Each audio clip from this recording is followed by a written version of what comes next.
എല്ലാവരും ആഘോഷിക്കുക എന്നുള്ള രീതി പ്രശ്നങ്ങളിലേക്കല്ല പോകുക. നമ്മുടെ നാട്ടിലൊരു അമ്പലത്തിൽ അഖണ്ഡനാമം നടക്കുന്നു സങ്കല്പിക്കുക. 6 മണി മുതൽ പിറ്റേ ദിവസം 6 മണി വരെ സ്വാമികളായിട്ടുള്ള ആളുകളൊക്കെ അയ്യപ്പ ഭക്തരൊക്കെ അവിടെ പോയിട്ട് ഭൂതനാഥ സദാനന്ദ എന്നും പറഞ്ഞിട്ട് അവരുടെ ആ പാട്ടും പാടിയിട്ട് ഇങ്ങനെ ഒരു നിലവിളക്കിന് ചുറ്റുറവും ഇങ്ങനെ കറങ്ങിക്കൊണ്ടിരിക്കുന്ന ഒരു ഏർപ്പാട് നടക്കുമ്പോൾ നമ്മൾ കുറെ ആൾക്കാർ തൊപ്പിയും തലയിക്കെട്ടും കന്തൂറിയും വലതാലിയും ഒക്കെ ഇട്ടിട്ട് കൂടി അതിൽ പാടാൻ ചെന്നാൽ എങ്ങനെ ഉണ്ടാവും?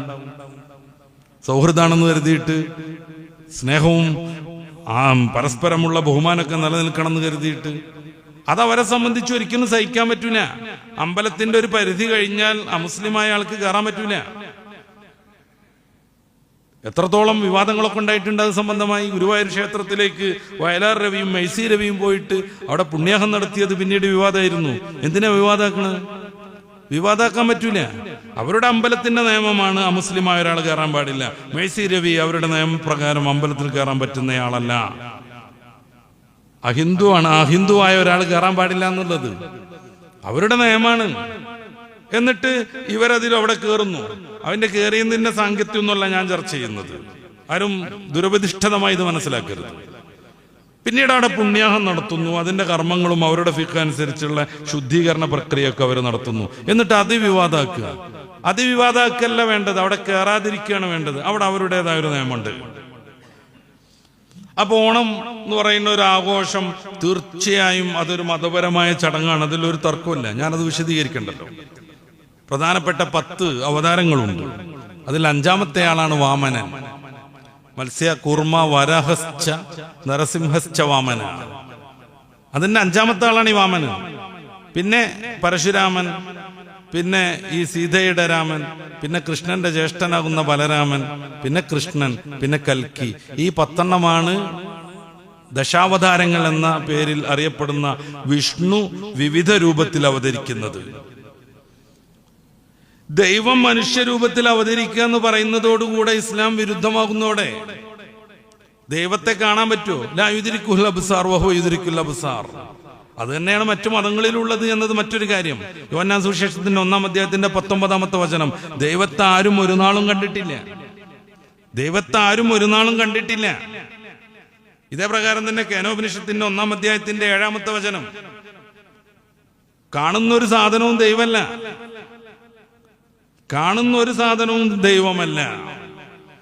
അപ്പൊ ദൈവത്തെ ആരും ഒരു നാളും കണ്ടിട്ടില്ലെന്ന് മതങ്ങൾ പൊതുവെ പഠിപ്പിക്കുന്നു. അപ്പൊ ദൈവം അവതരിക്കുക മത്സ്യമായി, കൂർമ്മമായി, വരാഹമായി, നരസിംഹമായി, അത് ഇസ്ലാമിന് യോജിക്കാൻ പറ്റാത്തൊരു സംഭവമാണ്. ഈ ദശാവതാരങ്ങളിൽ 5-ാമത്തെ ആളാകുന്ന വാമനൻ അവതരിച്ച് അസുര രാജാവാകുന്ന മഹാബലിയെ ചവിട്ടിത്താഴ്ത്തിയ ഐതിഹ്യവും, ഈ വാമനൻ മഹാബലിക്ക് നൽകിയ ഒരു എന്താണ് പറയാ, ഒരു ഔദാര്യം, അതാണ് തിരുവോണത്തിന്റെ അന്ന് പ്രജകളെ കാണാൻ വേണ്ടി ഇവിടെ വരാൻ പറ്റുമെന്ന്, വരാനുള്ളൊരു അധികാരം കൊടുത്തു എന്നാണ്. ഇതിനു വേണ്ടി അദ്ദേഹം വരുന്നത് കൊണ്ടാണ് പൂക്കളമുട്ടിട്ട് നമ്മുടെ മുറ്റം മനോഹരമാക്കേണ്ടത്. ഇതിനുവേണ്ടി അദ്ദേഹം വരുന്നത് കൊണ്ടാണ് കാണം വിറ്റും ഓണം ഉണ്ണേണ്ടത്. കാരണം എൻ്റെ പ്രജകൾ വളരെ ദാരിദ്ര്യത്തിലാന്ന് ആൾക്ക് തോന്നാൻ പാടില്ല, ടെൻഷൻ അടിക്കും. അപ്പൊ നമ്മൾ കാണം വിറ്റും ഓണം ഉണ്ണണം. അപ്പോ ഇത് കേവലം ഐതിഹ്യമല്ല, ദശാവതാരങ്ങളിൽ 5-ാമത്തെ വാമനനുമായി ബന്ധപ്പെട്ട ഒരു ആഘോഷമാണ് ഈ ഓണം. അതുകൊണ്ട് തന്നെ ഓണം എന്ന അർത്ഥത്തിൽ അതിൽ പങ്കെടുത്ത് അതിൻ്റെ ഈ ഐതിഹ്യങ്ങളൊക്കെ അംഗീകരിച്ച് അവരോടൊപ്പം കൂടിയാടുക എന്നത് ശുദ്ധമായ തൗഹീദിനെ അംഗീകരിക്കുന്ന ഒരു വിശ്വാസിക്ക് പാടില്ലാത്തതാണ്. അതിന്റെ ഫിഖ്ഹിലേക്ക് നമുക്ക് വരാം. ഞാൻ അതിന്റെ ഫിഖ്ഹിലേക്ക് വരുന്നുണ്ട്. അപ്പൊ അവര് ഈ ഓണം എന്നുള്ള രീതിയിൽ തന്നെ വല്ല പ്രത്യേകമായ രീതിയിലുള്ള സംഗതികളൊക്കെ ഉണ്ടാക്കുമ്പോൾ അതിൽ നമുക്ക് കൂടിയാടാൻ പറ്റുമോ? ഈ ഓണം എന്ന് പറയുന്ന ഐതിഹ്യത്തെ ബഹുമാനിക്കും വിധത്തിലാണെങ്കിൽ അത് പാടില്ലാത്തതാണ്. ഫതാവൽ കുബ്രയുടെ വാക്ക് ഞാൻ ഉദ്ധരിക്കുന്നുണ്ട്. ഇനി ക്രിസ്തുമസ് ഈ അടുത്ത് വരാനിരിക്കുകയാണ്. ക്രിസ്തുമസിന്റെ ഐതിഹ്യം എന്താണ്? ദൈവം മനുഷ്യനായി ജനിച്ചു എന്നാണ്. ദൈവം മനുഷ്യനായി ജനിച്ചു. എല്ലാവരുടെയും ജന്മപാപം സ്വയം ഏറ്റെടുത്ത് കാൽവറി കുരിശിൽ മരണപ്പെടാൻ വേണ്ടി ദൈവം മനുഷ്യനായി ജനിച്ചു എന്നാണ്. അപ്പൊ യേശു ക്രിസ്തു എന്ന് പറഞ്ഞ ആള് ദൈവമാണെന്ന് അവർ പറയുന്നു. അത് എങ്ങനെ ദൈവമാവാന്നുള്ള ചർച്ചക്കൊന്നും ഈ വേദിയിൽ പ്രസക്തിയില്ല. അദ്ദേഹം ജനിക്കുന്നതിന്റെ മുമ്പേ ലോകത്തെ പരിപാലിച്ചത് ആരാണ് എന്ന ചോദ്യത്തിനും വലിയ അർത്ഥമൊന്നുമില്ല. എല്ലാവരുടെയും പാപം പേറി കാൽവറി കുരിശിൽ മരിക്കാനായിരുന്നു അദ്ദേഹം വന്നതെങ്കിൽ പിലാത്തോസിന്റെ പട്ടാളം പിടിച്ച് കുരിശിൽ തറക്കാൻ കൊണ്ടുപോകുമ്പോൾ കഠിനമായി അതിൽ നിന്ന് രക്ഷപ്പെടാൻ അദ്ദേഹം ശ്രമിച്ചത് എന്തിനാന്നുള്ള ചോദ്യത്തിനും പ്രത്യേകിച്ച് പ്രസക്തിയൊന്നുമില്ല. എന്തിനാണ് കുരിശിൽ കയറിയിട്ട് പോലും എലോഹി എലോഹി ലമ്മാ ശബക്താനി, ദൈവമേ ദൈവമേ നീ എന്നെ കൈവിട്ടത് എന്തിന് എന്ന് ചോദിച്ചത്? അതും നമ്മൾ അന്വേഷിക്കണേന് ഈ വേദിയിൽ പ്രസക്തിയില്ല. അവര് വിശ്വസിക്കുന്നത് നമുക്ക് തൽക്കാലം പരിഗണിക്കാം. ദൈവം മനുഷ്യനായി ജനിക്കുന്നു. എന്തിന്? എല്ലാവരുടെയും പാപം പേറി കുരിശിൽ മരിക്കാൻ വേണ്ടി ദൈവം ജനിക്കുക, അത് ഇസ്ലാമിന് യോജിക്കാൻ പറ്റൂല. ലം യലിദ് വലം യൂലദ് വലം യകുൽ ലഹു കുഫുവൻ അഹദ്. അവൻ ജനിച്ചിട്ടില്ല, ജനിപ്പിക്കണല്ല, അവന് തുല്യമായി ആരുമില്ല. ലൈസ കമിസ്ലിഹി ഷൈഉൻ, സൂറത്ത് ശൂറയുടെ 11-ാമത്തെ വചനം. ദൈവത്തിന്, ഇലാഹിന്, അള്ളാഹുവിന് തുല്യമായി ഒരാളുമേ ഇല്ല, ഒരു വസ്തുമേ ഇല്ല. അപ്പൊ ഇത് പുൽക്കൂട്ടിൽ ജനിച്ചു എന്നാണ്. അന്നത്തെ ചരിത്രമൊക്കെ വിശദീകരിക്കാൻ സമയം കുറെ വേണ്ടി വരും. പുൽക്കൂട്ടിൽ ജനിച്ചു. എല്ലാവരും ഒരു കനേഷുകുമാരിക്ക് പ്രഖ്യാപിച്ചു. അന്നത്തെ രാജാവ് എല്ലാ ആളുകളും ഇവിടെ എത്തിച്ചേരണം എന്ന് പറഞ്ഞു. ഈ ജോസഫും മറിയും എത്തിച്ചേർന്നപ്പോഴേക്ക് നന്നായിട്ട് രാത്രിയായിരുന്നു, കനേഷുമാരിയൊക്കെ കഴിഞ്ഞിരുന്നു. അപ്പൊ അവര് പശുക്കളും ഒക്കെ താമസിക്കുന്ന ഒരു സ്ഥലത്ത് പോയിട്ട് പുൽക്കൂട്ടിൽ നേരം വെളുക്കോളം താമസിക്കാൻ തീരുമാനിച്ചു. അതിനിടക്ക് പുൽക്കൂട്ടിൽ ഉണ്ണിയേശു പിറന്നു എന്നാണ് വിശ്വാസം. അത് ഡിസംബർ 25-നാണോ അല്ലേ? അതൊക്കെ വേറൊരു ചർച്ചയാണ്. പല ചർച്ചുകളും പല സഭകളും ഡിസംബർ 25-നല്ല എന്ന് പറയുന്നുണ്ട്. അതുകൊണ്ട് തന്നെ യൂറോപ്പിലൊക്കെ പല സഭകളും ഡിസംബർ 25-നല്ല, ഏപ്രിൽ മാസത്തിലാണ് ക്രിസ്തുമസ് ആഘോഷിക്കല്. അതൊക്കെ മറ്റൊരു ചർച്ച, അവരുടെ ഇടയിലുള്ള അഭ്യന്തരമായ അഭിപ്രായ വ്യത്യാസങ്ങൾ. ദൈവം മനുഷ്യന്റെ പാപം ഏറ്റെടുക്കാൻ വേണ്ടി ബത്ലഹേമിൽ ജനിച്ചു എന്ന വിശ്വാസം, അത് ഇസ്ലാമിന് അംഗീകരിക്കാൻ പറ്റൂല. ദൈവം ജനിക്കൂല. അതോടൊപ്പം ദൈവം ജനിക്കുമ്പോ ആ ദൈവം എവിടെ ജനിച്ചു എന്നുള്ളത് കാണിക്കാൻ വേണ്ടി ഒരു നക്ഷത്രം ഉദിച്ചു. ഈ നക്ഷത്രം ആട്ടിടയന്മാർക്ക് വഴികാട്ടിയായി ഈ പുൽക്കൂടിലേക്ക്. ഇതിന്റെ ഓർമ്മയ്ക്ക് വേണ്ടി സ്റ്റാർ വെക്കുമ്പോ അവരുടേതായ രീതിയിൽ സ്റ്റാർ വെക്കലും അവരുടെ ആഘോഷവും നടത്തുമ്പോ നമ്മളെ കൊണ്ട് അവർക്കൊരു എതിർപ്പും ഇല്ലാതിരിക്കുക എന്നതിനപ്പുറം ഈ വിശ്വാസത്തെ പ്രതിനിധീകരിക്കുന്ന സ്റ്റാർ തൂക്കുക എന്ന് പറയുമ്പോഴേക്ക് അത് മതപരമായി അസാംഗത്യമാകുന്നു. ഓരോന്നും നമ്മൾ അങ്ങനെ ചർച്ച ചെയ്യണം. ഇപ്പൊ നിലവിളക്ക് കൊളത്തൽ പലപ്പോഴും വിവാദങ്ങളാവാറുണ്ട്. നിലവിളക്ക് കൊളത്തൽ എന്താ? നിലവിളക്ക് എന്ന് പറഞ്ഞാൽ അതിന്റെ ആ കത്തുന്ന ആ ഒരു പാത്രം പോലുള്ള സാധനത്തിന്റെ അടിയിൽ 18 റൗണ്ടുകൾ വേണം. ഓരോന്നും ഓരോ ദേവതകളെയാണ് കുറിക്കുന്നത്. ആ ദേവതകളെ ഉപാസിച്ചിട്ട് വേണം നിലവിളക്ക് കൊളത്താൻ. ഈ നിലവിളക്കിന്റെ എണ്ണ ഒഴിക്കുന്ന ആ സാധനം ഏതാണ്? ആ നിലവിളക്കിൽ എണ്ണ ഒഴിക്കുന്ന ആ പാത്രത്തിന്റെ മുകളിൽ ഇങ്ങനെ പൊന്തി നിൽക്കുന്ന സാധനം എന്താണ്? ഞാൻ എന്റേതായ ഭാഷ പറയാതെ ഒരു പുസ്തകത്തിൽ നിന്ന് ഉദ്ധരിക്കാം. സന്ധ്യാനാമവും നിലവിളക്കും എന്ന ഹൈന്ദവർ പ്രസിദ്ധീകരിച്ച ഒരു പുസ്തകത്തിൽ നിന്ന് ഞാൻ ഉദ്ധരിക്കാം. എന്തിനാണ് ഇങ്ങനെ നിലവിളക്കുമ്പൊക്കെ കൂടുന്നൊന്ന് കത്തിച്ചാ പോരെ എന്നൊക്കെ ചിലപ്പോൾ ചോദിക്കും. നല്ല ചോദ്യം. നമ്മള് വിശാലമായി വായിക്കേണ്ട ഒരു ഭാഗമാണ്. ഞാൻ അതിന്റെ പ്രധാന ഭാഗം മാത്രം വായിക്കാം. ഷടാധാരങ്ങളോടുകൂടിയ ശിവലിംഗമാണ് നിലവിളക്ക്. ശിവലിംഗമാണ് നിലവിളക്ക്. അതിൽ എണ്ണ ഒഴിക്കുന്ന എണ്ണത്തട്ട് യോനിയും. എണ്ണ ഒഴിക്കുന്ന എണ്ണത്തട്ട് യോനിയും. അതിന് നടുക്കുനിന്ന് മുകളിലേട്ട് ഉയർന്നു നിൽക്കുന്ന നാരായം ശിവലിംഗവും. വിളക്കിലൊഴിക്കുന്ന എണ്ണധാരയും നിറഞ്ഞു കത്തുന്ന ദീപം ശിവചൈതന്യവുമെന്നാണ് പറയുന്നത്. അങ്ങനെയെങ്കിൽ നാം അറിയാതെ നിത്യവും ശിവലിംഗ പൂജ തന്നെയല്ലേ നടത്തുന്നത്? നിലവിളക്ക് കൊളുത്തുന്നതോടുകൂടെ നിത്യവും ശിവലിംഗ പൂജയല്ലേ നടത്തുന്നത്? എന്തൊരു മഹാഭാഗ്യം! അവരുടെ വിശ്വാസമാണ്. ശിവലിംഗ പൂജ നടത്തുന്നതിനെ കുറിച്ച് എന്തൊരു മഹാഭാഗ്യം എന്ന് പറയുന്നു. നാം അറിയാതെ നമ്മെക്കൊണ്ട് എത്ര ഉത്കൃഷ്ടമായ കാര്യമാണ് ദിഷണാശാലികളായ നമ്മുടെ പൂർവ്വസൂരികൾ ആചരിപ്പിച്ചു വന്നത്. നിലവിളക്കിട് കൊളത്തൽ വഴി നമ്മളെ കൊണ്ട് എന്തൊരു വലിയ ആരാധനയാണ് നമ്മുടെ പൂർവികൾ ചെയ്യിപ്പിച്ചു വന്നത് എന്ന്. മുസ്ലിമായൊരു മനുഷ്യൻ നിലവിളക്ക് കൊളത്തുമ്പോ ഉണ്ടോ, അവനറിയാതെ ശിവലിംഗത്തെ ആരാധിക്കുന്നു. ആ എണ്ണ ഒഴിച്ചിരിക്കുന്ന ആ പാത്രം യോനിയാണ്, അതിനെയും ബഹുമാനിക്കുന്നു.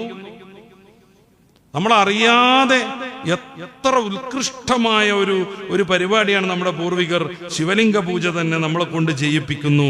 എത്ര മഹാഭാഗ്യം എന്നാണ് അതുമായി ബന്ധപ്പെട്ട് അവരുടെ ആധികാരികമായ ഗ്രന്ഥങ്ങളിൽ നമുക്ക് കാണുന്നത്. ഇനി പറയൂ, എന്തിനായി നിലവിളക്ക് കൊളുത്തുമ്പോ മാറി നിൽക്കുന്നത് ഒരു വിശ്വാസിയായ മനുഷ്യൻ? എന്തിനാ നിലവിളക്ക് കൊളുത്തുമ്പോ ഒരു വിശ്വാസിയായ മനുഷ്യൻ മാറി നിൽക്കുന്നത്? അത് അത്രമേൽ വിവാദമാക്കേണ്ടതുണ്ടോ? പിന്നെ പൊതുപരിപാടികൾ നിലവിളക്ക് വെച്ച് കൊളുത്താൻ നിർബന്ധിക്കുന്നിടത്തല്ലേ പ്രശ്നം? ഇപ്പൊ ദേശീയ ഉത്സവം എന്നും പറഞ്ഞിട്ട് ഓണത്തെ ആഘോഷിക്കേണ്ട കാര്യം, ഓരോരുത്തർക്കും അവരവരുടെ ഉത്സവങ്ങൾ ഉണ്ടാകും. അത് പൊതു ഇടങ്ങളിലേക്ക് കൊണ്ടുവരേണ്ട കാര്യം, നിർബന്ധമായും ഓണാഘോഷിക്കണമെന്ന് സർക്കുലർ വരേണ്ട കാര്യം, അതൊക്കെ മതേതരമായ രാജ്യത്ത്, മതനിരപേക്ഷമായ രാജ്യത്ത് നിർബന്ധമായും ചെയ്യേണ്ടത് തന്നെയാണോ എന്ന് ആലോചിക്കണ്ടേ നമ്മളൊക്കെ? മുസ്ലിങ്ങളെ കുറിച്ച് മാത്രമല്ല ഞാൻ പറയണത്. മുസ്ലിങ്ങൾ അങ്ങനെ ആലോചിക്കണം എന്നുള്ളതിനെ കുറിച്ചല്ല നാം പറയേണ്ടത്. നമ്മൾ ഒന്നിച്ച് ആലോചിക്കണ്ടേ? മലബാർ മേഖലയിലൊക്കെ ഒരു ക്രൈസ്തവ കുട്ടി പോലും ഉണ്ടാവില്ല സ്കൂളിൽ. പക്ഷെ 2-3 ദിവസം ക്രിസ്തുമസ് ആഘോഷമായിരിക്കും. അതിന് പുൽക്കൂട് നിർമ്മിക്കാൻ വേണ്ടി കുട്ടികളെ കൊണ്ട് പുല്ല് കൊണ്ടിരിപ്പിക്കും. വീട്ടിൽ കുട്ടികൾ കളിച്ചുകൊണ്ടിരിക്കുന്ന പശുവിന്റെയും മാടിന്റെയും ഒക്കെ ഈ ചെറിയ പ്രതിമകൾ, രൂപങ്ങൾ കുട്ടികളോട് കൊണ്ടുവരാൻ പറയും. ഉണ്ണിയേശുവിനെ സൃഷ്ടിക്കും. എന്നിട്ട് ഉണ്ണിയേശുവിന്റെ കഥ പറഞ്ഞു കൊടുക്കും. ഉണ്ണിയേശുവിന്റെ കഥ പറഞ്ഞു കൊടുക്കും. അത്യുന്നതങ്ങളിൽ ദൈവത്തിന്റെ മഹത്വം, ഭൂമിയിൽ സന്മനസ്സുള്ളവർക്ക് സമാധാനം എന്ന് പറഞ്ഞിട്ട് പാട്ട് പാടിക്കൊണ്ടിരിക്കും. ഇങ്ങനെ ഒരു പാട്ട് പാടിയിട്ടുണ്ടോ എന്നതിൽ ബൈബിൾ പണ്ഡിതന്മാർ ശക്തമായ വിയോജിപ്പ് രേഖപ്പെടുത്തുന്നുണ്ട്. ഫാദർ ബെഞ്ചമിൻ കെൽധാനി അത് തുറന്നെഴുതിയിട്ടുണ്ട്. അതൊക്കെ മറ്റൊരു വശം. ഇതൊരു മതതാരതമ്യ വേദിയല്ലല്ലോ, അതുകൊണ്ട് അത് പറയേണ്ട കാര്യമില്ല എന്ന് എനിക്ക് തോന്നുന്നു. ആ പാട്ട് പാടിപ്പിച്ചുകൊണ്ടേയിരിക്കുന്നു. എന്നിട്ട് മുസ്ലിം കുട്ടികളെല്ലാം ഇത് പഠിക്കുന്നു, ഈ ആഘോഷത്തിൽ പങ്കെടുക്കുന്നു. ദൈവം മനുഷ്യനായി ജനിച്ച ഉണ്ണിയേശുവിനെ സ്നേഹിച്ചുകൊണ്ടും ആരാധിച്ചുകൊണ്ടും ആ ആദർശം പഠിച്ചുകൊണ്ടും വിനയാന്വിതം ഈ പുൽക്കൂടിന് മുന്നിൽ നിൽക്കുന്നു. എന്നിട്ട് നല്ല തടിച്ച കുട്ടിനെ നോക്കി, വയറൊക്കെ ചാടിയ കുട്ടിനെ നോക്കിയിട്ട് സാന്താക്രോസ് അപ്പൂപ്പനാക്കുന്നു. എന്നിട്ട് കരോൾ സംഘത്തെ സ്കൂളിൽ തന്നെ സൃഷ്ടിക്കുന്നു. കരോൾ സംഘം ഓരോ റൂമിലും, ഓരോ ക്ലാസ് റൂമിലും പോയിട്ട് ചെണ്ട കൊട്ടി പാട്ട് പാടിക്കൊണ്ടിരിക്കുന്നു. എന്ത് പാട്ട്? യേശുവിനെ ദൈവമാക്കുന്ന പാട്ട്. യേശുവിനെ ദൈവമാക്കുന്ന പാട്ട്. നമ്മൾ മതേതരത്വം, മതസൗഹാർദ്ദം എന്നൊക്കെ പറഞ്ഞ എല്ലാവരും ചെയ്യാണെന്നാണോ എന്ന് നമ്മൾ ആലോചിക്കുക. അപ്പൊ ഇതിന് പരിഹാരമായിട്ട് എല്ലാവരും ചെയ്യാന്നുള്ളതാണ്. ഞാൻ ആദ്യം പറഞ്ഞു, എല്ലാം ശരിയാണെന്ന് വിശ്വസിക്കലും അംഗീകരിക്കലും അതൊരു പരമമായ നിഫാഖാണ്, ആത്മവഞ്ചനയാണെന്ന് നമ്മൾ നേരത്തെ പറഞ്ഞു. രണ്ടാമതായി സൗഹൃദം പൂത്തുലയാൻ ചില ആളുകളൊക്കെ വെക്കുന്ന ഒരു രീതിയാണ് നമ്മളിപ്പോ പറഞ്ഞ എല്ലാവരും ചെയ്യാന്നുള്ളത്. അതും സന്തോഷത്തെക്കാളും സൗഹൃദത്തെക്കാളും പ്രശ്നങ്ങളാണ് ഉണ്ടാക്കുക എന്ന് നമ്മൾ മനസ്സിലാക്കുക. അതുകൊണ്ടാണ് മേസി രവി കയറിയത് കൊണ്ട് ഗുരുവായൂർ ക്ഷേത്രം പുണ്യാഹം ചെയ്യേണ്ടി വരുന്നത്. നമ്മൾ എന്ത് സൗഹൃദമായിരിക്കും അയൽവാസിനോട്? ചിലപ്പോൾ നമ്മൾ അവന്റെ വീട്ടിലെ പണിക്കാരനായിരിക്കും, ചിലപ്പോൾ നമ്മുടെ കീഴിലെ പണിക്കാരനായിരിക്കും അദ്ദേഹം. അങ്ങോട്ടും ഇങ്ങോട്ടും കൊടുക്കലും വാങ്ങലും ആദാന പ്രധാനങ്ങളും നല്ലോണം നടക്കും. പക്ഷേ ആ വീട്ടിൽ ഒരാളെങ്ങാനും മലക്ക് പോവാൻ വേണ്ടി 40 ദിവസം വൃതാചരിക്കാൻ തുടങ്ങിയാൽ പിന്നെ നമ്മളവിടെ കയറുന്നത് ശരിയാണോ? ആലോചിച്ചു. നമ്മളെ വീട്ടിൽ എന്തുണ്ടാക്കിയാലും നമ്മൾ ഷെയർ ചെയ്യാറുണ്ട്. ആ സമയത്ത് നമ്മളെ വീട്ടിലുണ്ടാക്കിയ എന്തെങ്കിലും ഒരു ഭക്ഷ്യ വിഭവം അവരുടെ വീട്ടിലേക്ക് കൊടുത്താൽ അവരതുകൊണ്ട് ബുദ്ധിമുട്ടും. എങ്ങനെ മേടിക്കാതിരിക്കാൻ നിർത്തി ചിലപ്പോൾ മേടിച്ചേക്കും, പക്ഷെ അവർക്കത് കഴിക്കാൻ പറ്റൂല. കാരണം അവരുടെ നിയമമാണ്, അവരുടെ നിഷ്ഠയാണ്. കഠിനമായ വ്രതം പാലിച്ചുകൊണ്ടാവണം ശബരിമല ശ്രീ അയ്യപ്പനെ കാണാൻ പോകേണ്ടത്. പാട്ടൻ നമ്മൾ കണ്ടിട്ടില്ലേ? കല്ലും മുള്ളും സ്വാമിക്ക് അങ്ങനെ നഗ്നപാതനായി തടിമുടിയൊന്നും മുറിക്കാതെ ജട പിടിച്ച് ആനന്ദത്തിന്റെ വസ്ത്രങ്ങളൊക്കെ ഒഴിവാക്കി വെറും കറുത്തൊരു ഡ്രസ്സ് ധരിച്ച് അങ്ങനെയൊക്കെ പോകണം എന്നാണ് അവരുടെ നിയമം. സുബയുടെ മുന്നേ എഴുന്നേറ്റ് കുളിക്കണം. അപ്പൊ നമ്മൾ ശല്യപ്പെടുത്തിക്കൊണ്ട് അവരുടെ അടുത്ത് പോകാൻ പറ്റുമോ? ഞങ്ങളും നിങ്ങളുമായി തന്നെ നമ്മൾ ഭയങ്കര മതസൗഹാർദ്ദം എന്ന് പറഞ്ഞിട്ട് അവർ ഈ പരിപാടിയൊക്കെ നടത്തുന്നതിന്റെ ഇടയിൽ കയറിയിട്ട് കുഴപ്പമുണ്ടാക്കാൻ പറ്റുമോ? അതാണ് മതസൗഹാർദ്ദം. ചിലപ്പോൾ തുറന്നു പറയും, ഞങ്ങളുടെ നിഷ്ഠ തെറ്റിക്കരുത് എന്ന് പറയും, ഇറങ്ങി പോയിക്കൊള്ളാൻ പറയും. അപ്പൊ മതസൗഹാർദ്ദ വിരുദ്ധനാണെന്ന് പറയലാണോ? അതല്ല ശരി. അവന്റെ രീതിയെ മുന്നോട്ട് പോകാൻ സമ്മതിക്കണം. നമ്മളെ കൊണ്ട് ഒരാൾക്കും ഒരു ശല്യം ഉണ്ടാവരുത്, അവരെ കൊണ്ട് നമുക്കും ശല്യം ഉണ്ടാവരുത്. ഇതാണ് മതസൗഹാർദ്ദം. ഇതിനപ്പുറം എല്ലാം ശരിയാന്ന് പറയുന്നതോ എല്ലാവരും കൂടി ആടണം എന്ന് പറയുന്നതോ പ്രശ്നങ്ങളായിരിക്കും. എത്രത്തോളം നമ്മളൊക്കെ ചെറുപ്പം മുതൽ വായിക്കുന്നതും ഈ വിഷയത്തിലൊക്കെ ഇത്തിരി ശ്രദ്ധിക്കുന്നത് കൊണ്ട് പലയാവർത്തി പല പുസ്തകങ്ങളിൽ വായിച്ചതാണ് വാവര് സ്വാമിയുടെ കഥ. അവിടെ പോയിട്ട് ആ പള്ളിയിൽ പോയിട്ട് പ്രസാദം വാങ്ങിയിട്ട്, അവിടെ വലിയൊരു പള്ളിയാണ്, നല്ല മനോഹരമായ ആർട്ട് വർക്കൊക്കെ ചെയ്തൊരു പള്ളി. അതിന്റെ ചുറ്റുഭാഗത്തും ഇങ്ങനെ ചുറ്റി സഞ്ചരിക്കാൻ വേണ്ടി വിശാലമായിട്ടുള്ള ഈ ഒരു ഈ ഇഷ്ടികൊക്കെ ഇട്ടിട്ടുള്ള നടക്കുന്ന സ്ഥലമുണ്ട്. അതിന്റെ അപ്പുറത്ത് തേങ്ങ ഉടക്കാനുള്ള സംവിധാനമുണ്ട്.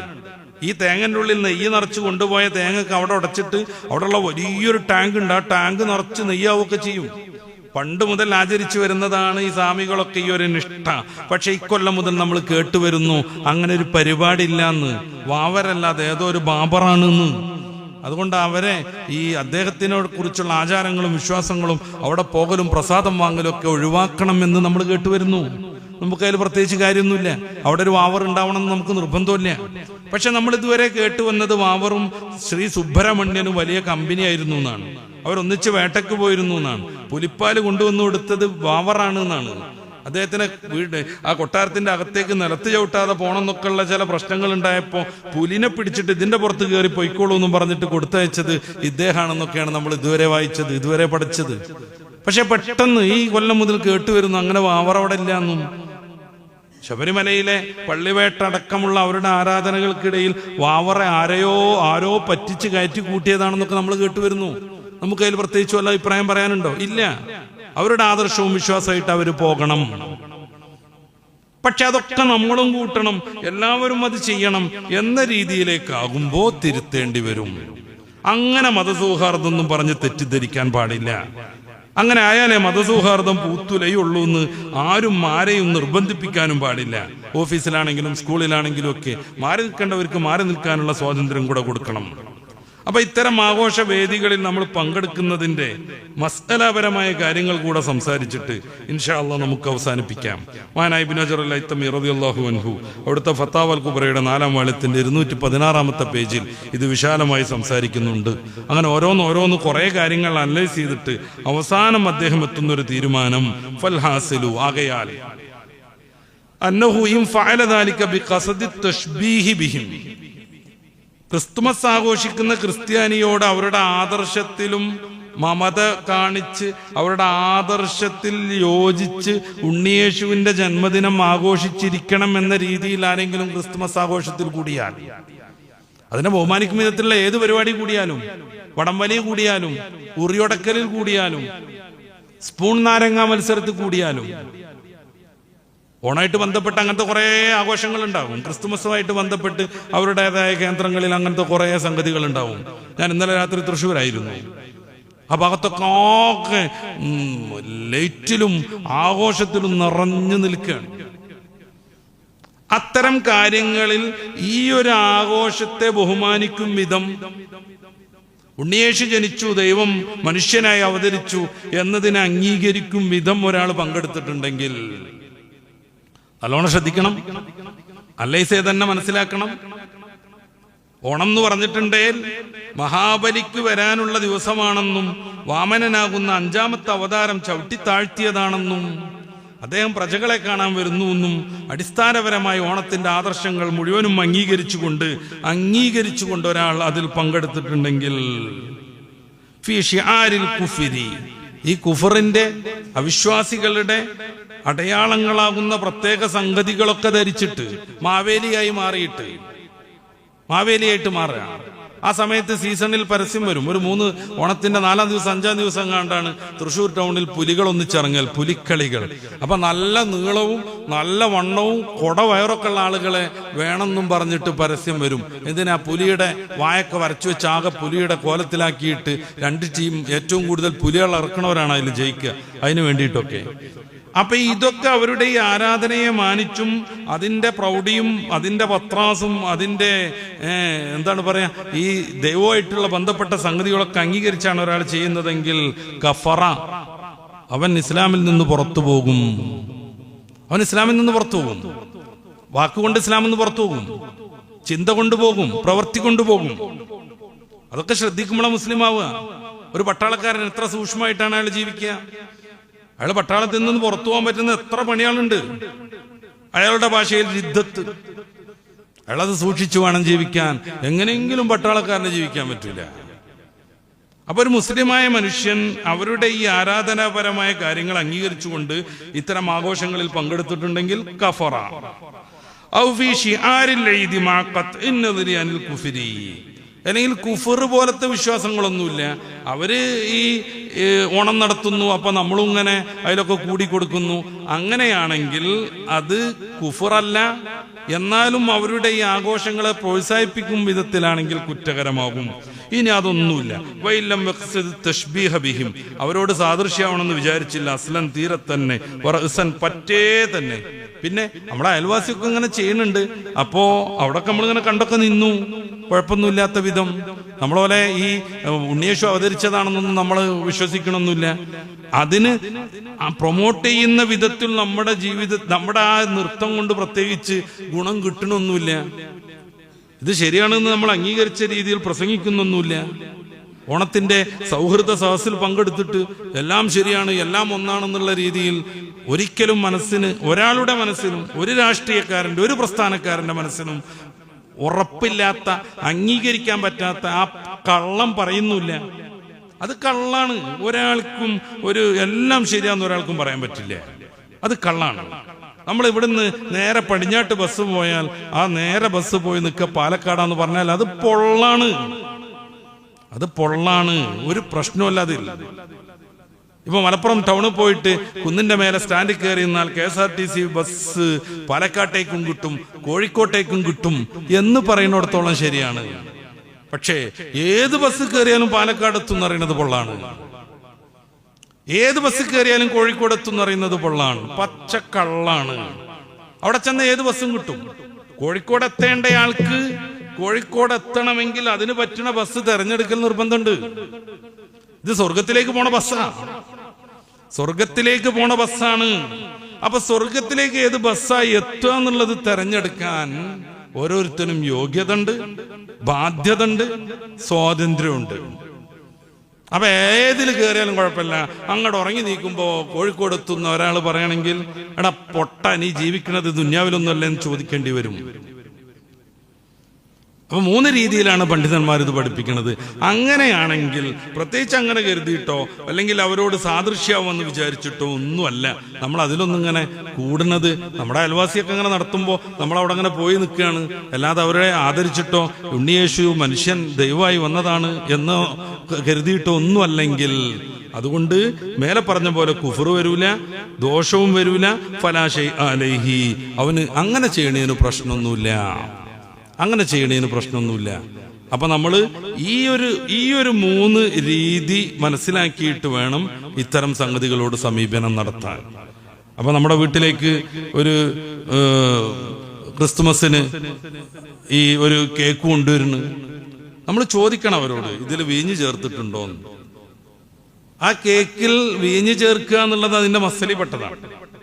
ഇപ്പോ ഈ കടവ് റിസോർട്ടിലൊക്കെ പലപ്പോഴും ക്രിസ്മസിന്റെ 1 മാസം മുന്നേ ഡ്രൈ ഫ്രൂട്ട്സ് സോഫ്റ്റ് ആവാൻ വേണ്ടി വീഞ്ഞ് ചേർക്കുന്ന ഒരു ചടങ്ങന്നെ ഉണ്ടാവും. അത് പേപ്പറിലൊക്കെ വരും. 50ാം വാർഷികത്തിന്റെ പ്രഖ്യാപന സമ്മേളനം അത് ആദ്യം വരും. ഒരു വാർഷിക സമ്മേളനം നടത്തുമ്പോൾ നമ്മളുണ്ടല്ലോ മുന്നേ ഒരു പ്രഖ്യാപന സമ്മേളനം നടത്തുന്നു. അപ്പൊ വീഞ്ഞ് ചേർത്തിട്ട് ഡ്രൈ ഫ്രൂട്ട്സ് മുന്തിരിയും മറ്റും സോഫ്റ്റ് ആവാൻ വേണ്ടിയിട്ട് വീഞ്ഞ് ചേർക്കുന്ന പദ്ധതി വരും. ഈ വീഞ്ഞ് ചേർത്തിട്ടുണ്ടാക്കിയതാണ് ഈ കേക്കെങ്കിൽ അത് മുസ്ലിം കൊണ്ടുവന്നാലും സ്വന്തം വാപ്പ കൊണ്ടുവന്നാലും ഒരു മനുഷ്യന് തിന്നാൻ പറ്റൂല. അതാണ് പ്രശ്നം. അപ്പൊ ക്രിസ്ത്യാനി ഇവിടുന്നുകൊണ്ട് തിന്നില്ല എന്നതല്ല പ്രശ്നം. നജസാകുന്ന വീഞ്ഞ് ചേർത്ത ഒരു സാധനം സ്വന്തം വാപ്പ തരുന്നു, പാപ്പാനിലേറെ നമ്മൾ മാനിക്കേണ്ട ഇനി പാരാ. അല്ലെ നമ്മുടെ ഉമ്മ വളരെ സ്നേഹത്ത് പറയണ നല്ല രസമുണ്ട് മോനെ ഇജ്ജ് തിന്നോക്ക് എന്ന് പറയണ്. വലാ തുതിഉഹുമാ സൂറത്തുൽ ലുഖ്മാനിൽ അല്ലാഹു പറയുന്നുണ്ട്, മതവിരുദ്ധമായ കാര്യത്തിൽ മാതാവിനെയും പിതാവിനെയും അംഗീകരിക്കാൻ പാടില്ല. പിന്നെങ്ങനെ നമ്മുടെ അയൽവാസിനെ അംഗീകരിക്കുക? അപ്പൊ മതപരമായ ആരാധനകളിൽ നമ്മൾ ഒരിക്കലും കൂടിച്ചേരാൻ പാടില്ല. അതല്ല സൗഹൃദം. പിന്നെയോ നമ്മളെ കൊണ്ട് ഒരാൾക്കും പ്രയാസം ഉണ്ടാവരുത്, ബുദ്ധിമുട്ടുണ്ടാവരുത്. അത് ഇസ്ലാം കർക്കശമായി പറയുന്നു.